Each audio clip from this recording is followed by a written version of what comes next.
அனைவருக்கும் வணக்கம். இது நம்ம ஸ்டடி டைம் யூடியூப் சேனல். நான் உங்கள் மணிகண்டன். நேற்று நம்ம என்ன பார்த்தோம்னா, இன்ட்ரோடக்ஷன் வீடியோவில் யூஜிசி நெட் பேப்பர்னால் என்ன, அதோட கொஷின் பேட்டர்ன் எப்படி இருக்கும், எத்தனை கொஷின் இருக்கும், எவ்வளோ மார்க்ஸ் நம்ம ஸ்கோர் பண்ணணும், ஓபிசிக்கு எவ்வளவு, ஜென்ரல் கேட்டகிரிக்கு எவ்வளவு, எஸ்சி எஸ்டிக்கு எவ்வளவு அப்படின்னு சொல்லி எல்லாமே நேற்று ஃபுல்லாக பார்த்தோம். அப்புறம் இன்றைக்கி நம்ம என்ன பார்க்க போகிறோன்னா, நேற்று நான் சொன்ன மாதிரி எல்லோரும் சிலபஸ் பிரிண்ட் அவுட் எடுத்திருப்பீங்கன்னு நம்புகிறேன். இன்றைக்கி என்னென்ன சிலபஸில் என்னென்ன யூனிட்ஸ் இருக்குது அப்படிங்கிறத பார்க்க போகிறோம். அதுவும் இல்லாமல் ஒரு சின்ன கிளாஸோட இன்றைக்கி ஒரு சின்ன ஸ்டார்டிங்.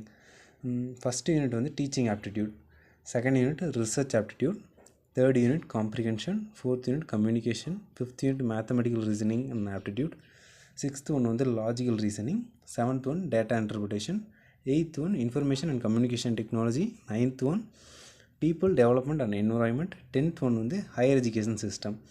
இப்போ நம்ம எதுலேருந்து ஸ்டார்ட் பண்ண போகிறோம்னா, ஃபிஃப்த் யூனிட்லேருந்து ஸ்டார்ட் பண்ண போகிறோம். உங்களுக்கெல்லாம் கேள்வி வரலாம், ஏன் நம்ம ஃபஸ்ட் யூனிட்லேருந்தே போகலாமே அப்படின்னு சொல்லி.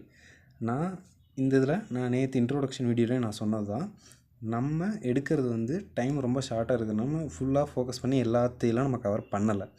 அதனால் சின்ன சின்ன ஷார்ட்கட்ஸ் மட்டும்தான் நம்ம சொல்ல போகிறோம். அதனால் நம்ம சேனலில் மெயின் சோர்ஸாக வச்சு படிக்காதீங்க. அதாவது இந்த எக்ஸாமுக்காக சொல்லுவேன், இந்த டைம் நடக்கக்கூடிய ஜூனில் நடக்கக்கூடிய எக்ஸாம் நம்மளோட சேனல் மெயின் ஃபோக்கஸில் வச்சு படிக்காதீங்க. ஒரு ரெஃப்ரெஷ்மெண்ட்டுக்காக நீங்கள் வரும்போது ஒரு சின்ன ரெஃபரன்ஸ்க்காக மட்டும் நம்ம சேனலை, நம்ம கண்டென்ட்டை யூஸ் பண்ணிக்கிங்க அப்படின்னு சொல்லுவேன். அப்படி பார்க்கும்போது ஈஸியாக கவர் பண்ணக்கூடிய டாபிக்ஸ், என்னோடய பாயிண்ட் ஆஃப் வியூவில் ஈஸியாக கவர் பண்ணக்கூடிய டாபிக்ஸ் அப்படிங்கிறதில் பார்த்தா இந்த மேத்தமெட்டிக்கல் ரீசனிங் அண்ட் ஆப்டிடியூடும் ஒன்று. அதனால் இதை இன்றைக்கி ஆரம்பிப்போம். ஒரு சின்ன டாபிக் மட்டும், ரொம்ப வைடாக இல்லாமல் சின்னதாக ஆரம்பிப்போம். இந்த யூனிட்டில் பார்த்திங்கன்னா type of reasoning, number series, letter series, codes and relationships. இது நம்பர் சீரீஸ் பற்றி நமக்கு தெரியும். அதாவது missing numbers, find the odd one, அந்த மாதிரி. லெட்டர் சீரீஸில் அதே மாதிரி தான், ஃபைண்ட் அவுட் த லெட்டர் அப்படிங்கிற மாதிரி நிறைய இருக்குது. அதேமாதிரி மேத்தமெட்டிக்கல் ஆப்டிடியூடில் fraction, time and distance, ratio and proportion, percentage, profit and loss, interest, discounts, average, அதே மாதிரி சிம்பிள் இன்ட்ரெஸ்ட், காம்பவுண்ட் இன்ட்ரெஸ்ட், இதெல்லாமே அதில் கவர் ஆகும். இன்றைக்கி நம்ம எதை பற்றி பார்க்க போகிறோம்னா, ரிவர்ஸ்லேருந்து வருவோம். லாஸ்ட்டாக ஆவரேஜ் அப்படிங்கிற டாப்பிக்லேருந்து நம்ம இன்றைக்கி ஒரு 5 கொஷின்ஸ் மட்டும் பார்க்க போகிறோம். ஃபஸ்ட்டு ஆவரேஜ்னால் என்ன அப்படின்னு சொல்லி ஒரு 10 நம்பர் கொடுத்துட்டு அதில் ஆவரேஜான ஒரு நம்பர் சொல்லுங்கள் அப்படின்னா நம்ம அதை ஃபைன் பண்ணி சொல்லணும். இது அதே கான்செப்ட் தான். இதில் என்ன பண்ண போகிறோம்னா, the total value of numbers, அதாவது மொத்தம் நமக்கு ஒரு 5 நம்பர் கொடுத்துருக்காங்கன்னா அந்த 5 நம்பரையும் கூட்டி நம்ம மேலே போட்டுக்கணும். கீழே டோட்டல் நம்பர் ஆஃப் நம்பர்ஸ், அதாவது எத்தனை நம்பர்ஸ் இருக்குது அப்படிங்கிறது கவுண்ட் பண்ணி கீழே எழுதிக்கணும். இதுதான் சிம்பிள். மேலே கொடுத்துருக்க மாதிரி A1 + A2 + A3 + A4 + A5, அதாவது 5 எண்களோட மதிப்பு நம்ம கூட்டி எழுதிக்கணும். கீழே எத்தனை எண்கள் கேட்கப்பட்டிருக்கு அப்படிங்கிறத நம்ம எழுதிக்கணும். இதுதான் சின்னது. இப்போ அதே மாதிரி ஃபஸ்ட் கொஷின் பார்ப்போம். Find the average of given numbers 75, 86, 91, 65, 83. இந்த நம்பர்ஸ் எல்லாத்தையுமே நம்ம ப்ளஸ் பண்ணி மேலே எழுதிக்குவோம். 400. ஹவு மெனி நம்பர்ஸ் நம்மக்கிட்ட கேட்டிருக்காங்க அப்படின்னா 5 நம்பர்ஸ் நம்மக்கிட்ட கேட்டிருக்காங்க.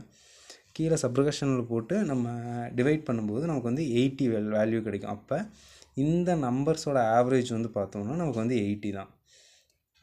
இதே மாதிரி சரி இப்படி கொடுக்குறாங்க. இதே நம்ம வேறு மாதிரி ட்ரை பண்ணுவோன்னா, செகண்ட் கொஷின் பாருங்கள். 10, 12, 14, 16, 18, 20, 22. இப்போ இதில் ஒரு ஒத்துமை பார்த்திங்கன்னா எல்லாமே இரட்டைப்படை எண்கள். அதே மாதிரி ஒரு ஆர்டரில் வரிசையாக வந்திருக்கு. 10, 12, 14, 16, 18, 20, 22ன்னு ஒரு வரிசையில் வந்திருக்கு. இப்போ இந்த ஆவரேஜ் நம்ம ஆர்டர் படி அப்படியே எழுதும். இது கலைஞ்சிருந்தாலும் நம்ம ஆர்டர் எடுத்து எழுதிக்கலாம். ஆர்டர் எடுத்து எழுதும்போது இதுக்கு நடுவில் என்ன நம்பர் இருக்குது? 16. அப்போ அதுதான் நம்மளோட ஆவரேஜ். இது நம்ம ஒரு சின்ன ஷார்ட்கட் ட்ரிக்கு தான். இந்த மாதிரி சிம்பிளான கொஷின்ஸ் இருக்கும். அதுக்கு நம்ம உட்காந்து நம்ம ஒவ்வொரு நம்பரையும் கூட்டி போட்டுட்ருக்கணும்னு அவசியம் இல்லை. அந்த இடத்துல நமக்கு அந்த டைமும் பத்தாது. அதனால் இந்த மாதிரி ஆவரேஜ் கண்டுபிடிச்சிக்கலாம். சரி, இதுவே ஒற்றைப்படையாக வந்ததுனால பிரச்சனை இல்லை. நடுவில் ஒரு நம்பர் இருக்குது. இரட்டைப்படையாக வந்தால் அதான் தேர்டு கொஷின். 12, 14, 16, 18, 20, 22. இங்கே 2 நம்பர் பேர் ஆயிடுச்சு, லாஸ்ட் 2 நம்பர் பேர் ஆயிடுச்சு, சென்டரில் 2 நம்பர் இருக்குது அப்படின்னா அந்த 2 நம்பரையும் கூட்டி 2ஆல் டிவைட் பண்ணிக்கணும். உங்களுக்கு ஒரு கேள்வி வரலாம், மொத்தம் 6 நம்பர் இருக்கே, ஏன் அந்த 2 நம்பரை மட்டும் கூட்டி 2ஆல் டிவைட் பண்ணணும்? ஏன்னா அந்த 2 நம்பருக்குள்ளே தான் ஆவரேஜ் இருக்குன்னு நமக்கு தெரியுது. அப்படின்னா அங்கே 2 நம்பர் தான் இருக்குது. அப்படின்னா 2ஐயும் கூட்டி 2ஆல் டிவைட் பண்ணும்போது அதோட ஆவரேஜ் நமக்கு கிடைக்கும். இல்லை இதை விட சிம்பிளாக யோசிக்கணும்னா ஒரு லாஜிக்கலாக திங்க் பண்ணும்போது 16க்கும் 17க்கும் நடுவில் இருக்கக்கூடிய நம்பர் 17.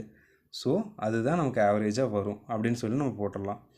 அடுத்து 4th கொஷின், அதாவது அடுத்தடுத்து 5 இரட்டைப்படை எண்களின் சராசரி 230.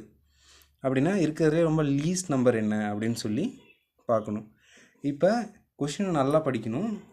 என்னென்னா அடுத்தடுத்த 5 இரட்டைப்படை எண்கள்னு சொல்லிட்டாங்க. அதாவது ஈவன் நம்பர்ஸ். ஈவன் நம்பர்ஸ்னால் நம்ம இதே மாதிரி தான் ஆவரேஜாக சென்ட்ரல் எடுத்து நம்ம 230 எழுதிடணும். அப்படின்னா ஈவன் நம்பர்ஸ் 2 நம்பரை கூட்டணும், அதுக்கு அடுத்த நம்பர் கிடைக்கும். 2 நம்பர் கூட்டும்போது அதுக்கு அடுத்த எண் கிடைக்கும். முன்னாடி இருக்க என்னென்னா 2 நம்பர் கழிக்கணும், மறுபடியும் 2 நம்பர் கழிக்கும்போது அப்படி ஒரு 5 எண்கள் நமக்கு வரிசையாக கிடைக்கும். அப்படி பார்க்கும்போது நமக்கு கிடைச்ச மிக சிறிய எண்ணு பார்த்தோம்னா 226. சரிங்க, இதே 2 இரட்டைப்படை எண்ணுக்கு இப்படி ஒற்றைப்படை எண்ணுக்கு என்ன பண்ணுறது அப்படின்னா அதே தான் 5th கொஷின். அடுத்தடுத்த 4 ஒற்றைப்படை எண்களின் சராசரி 24. மிகப்பெரிய எண் என்ன அப்படின்னு கேட்குறாங்க. இதுலேயும் நம்ம கொஷின் நல்லா தெளிவாக படிக்கணும். ஒற்றைப்படை எண்ணு கொடுத்துட்டாங்க. நமக்கு ஆவரேஜ் 24 இருக்கிறப்ப அதுக்கு முன்னாடியும் பின்னாடியும் ஒரு ஆட் நம்பர் மட்டும்தான் வரும். அப்போ ஆட் நம்பர்ஸை நம்ம வரிசையாக எழுதும்போது ஒரு நம்பர் விட்டு ஒரு நம்பர் விட்டு எழுதணுன்னா நமக்கு ஆவரேஜ் 24. அப்படின்னா இருக்கிறதுலே லார்ஜஸ்ட் நம்பர் அப்படின்னா 27. இதோட இன்னைக்கு வீடியோவோட ஷார்ட் ஃபார்ம் முடிஞ்சிருச்சு. நாளைக்கு இதே மாதிரி வேறு ஒரு டைப் ஆஃப் கொஷினோடு எடுத்துகிட்டு வரேன். திரும்பவும் நான் சொல்கிறேன், நம்ம சேனல் ஒரு ரெஃபரன்ஸ்க்காக மட்டுமே, ஒரு சின்ன சின்ன ஷார்ட்கட்ஸ்க்காக மட்டுமே ரெஃபர் பண்ணுறவங்களுக்காக